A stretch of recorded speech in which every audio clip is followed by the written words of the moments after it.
And now, race fans, here to say the most famous words in motorsports, please welcome the CEO of CRC Industries, Len Mazzante. Drivers, start your engines!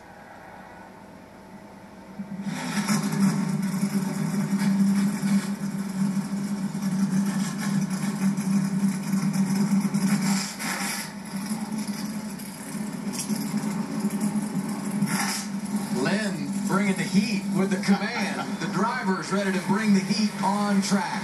It's time to put out the green flag and turn them loose. We've got it for you next on FS1.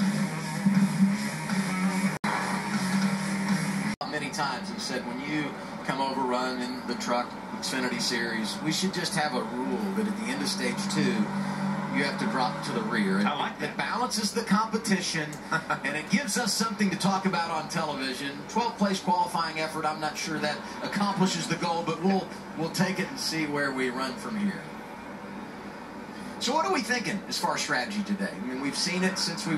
He's won this race a couple of times, and he's going to keep it tight to his vest. I expect we're going to see him short pit in that final second stage and get that track position. Yeah, the last 6 years it's been split right down the middle. 3 times the winner has pitted twice, 3 times the winner has pitted once, and it was John Hunter Nemechek a couple years ago.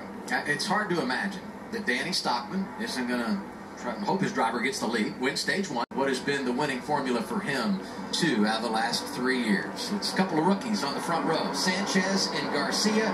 Green flag is out. We're racing in the Pocono. I was going to say, it's kind of a slow start on the front row. You can see what resulted. Guys in the back bumping into one another. Hopefully no damage. I saw Stephen Parsons swing wide. Look at the dive to the bottom for Osimo. 42, wasted no time as they funneled out into turn 1. We saw a lot of grip in that second lane earlier today in the Arkham Nard series, so Nick Sanchez doing a nice job trying to break the draft and get away from these. Look how they're lined up on that outside line. Garcia trying to get back to second. That's inside of Hocevar tunnel turn. That's a tough pass to make down on the bottom of the tunnel. It's so fast there.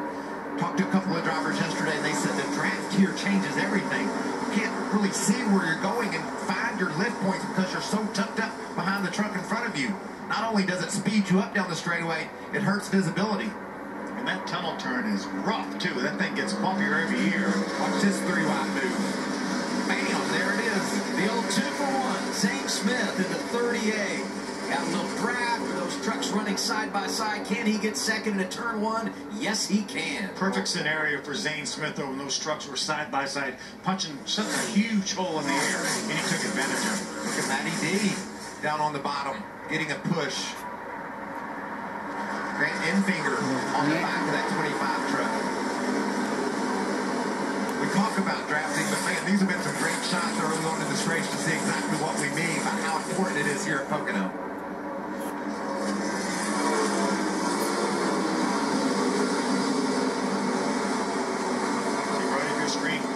Trying to make the move on Chase Purdy. Made it work. He did make it work and jumped in that throttle and squirted out ahead of Chase Purdy. I was with the 51 if Kyle Busch got to the front first because I know how fast both those trucks are. And right now, give the advantage to Hine. Good start to the day for Enfinger hanging around up front. Well, I know that the draft is important here and we talk about it, but it seems like it's even more important than what I remember. This could be a big pull here for Purdy. He's going to dive to the bottom. At the initial start, man, there was a lot of mess going on in the back. I think it's because the leaders, Nick brought them down so slow that everybody started to anticipate the start in the back. Let's see if we can see if anybody got any damage. It's going to happen about that green truck back there where Stephen Parsons is. And see the trucks all bounding up there? That just gets worse as it goes back through the field.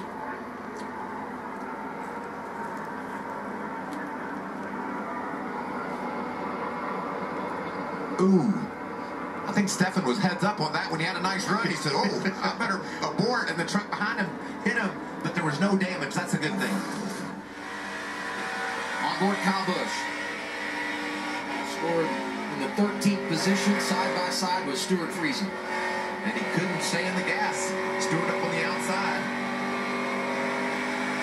Stewart's got to go because you look at the Tanner Gray. First caution of the day. Second quickest truck in practice. Yeah, we interviewed him, and he was so optimistic about how, oh, that's not going to work. He's punctured the radiator. Got loose underneath the one. That's his team. Adam, how hard it is to run that bottom. You're going to get loose down there. And that's exactly, oh, nice job by Ankrum hanging on, but he's going to have a little damage.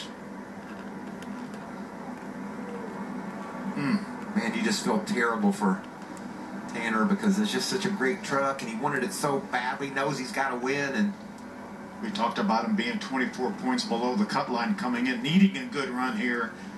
It's almost going to be a must-win for him now. Yeah, next week. You look at the number of drivers between him in a playoff spot and how tight things are. Oh, man. Daniel Dye's always and almost caught it one time, then it got away from him. And just no way to avoid that inside. Everybody from Tricon, Toyota, appreciate everybody that supports me. Just need to do a better job. Moving forward, Adam. Well, that's frustrating for him and hard to listen to. You just know how close they were, fast truck today, and unable to take advantage. Here's Zane Smith going to take the opening stage, third stage victory of the season. At the Benedetto, guys at Smith. Start off with Austin Hill in that number 7 machine. He qualified 5th. He still is placed in that 5th position. He said he's just a little bit too loose right now. He said on a scale, he'd say he's about a 5 out of 10. They asked him if he wanted a drink bottle. He said, nope, I'm all hydrated. All I need is tear off. Josh? Update on 25, but Matt DiBenedetto said that truck started off tight, got worse during that run, and also said the truck is running a little hot, so they're going to give him a tear off, see if they can cool that thing down. So if you pit here, pit window somewhere 30, 32 laps. That means you're doing it on a 2-stop strategy. And if you stayed out, you're probably thinking do it on 1. And it was tight coming off there. Taylor Gray exiting his pit near contact. Certainly don't want to make a mistake on pit road and get penalized and go all the way to the back. And obviously, you're going to be behind these trucks that have elected not to pit, but you don't want to be at the back of the trucks that did pit.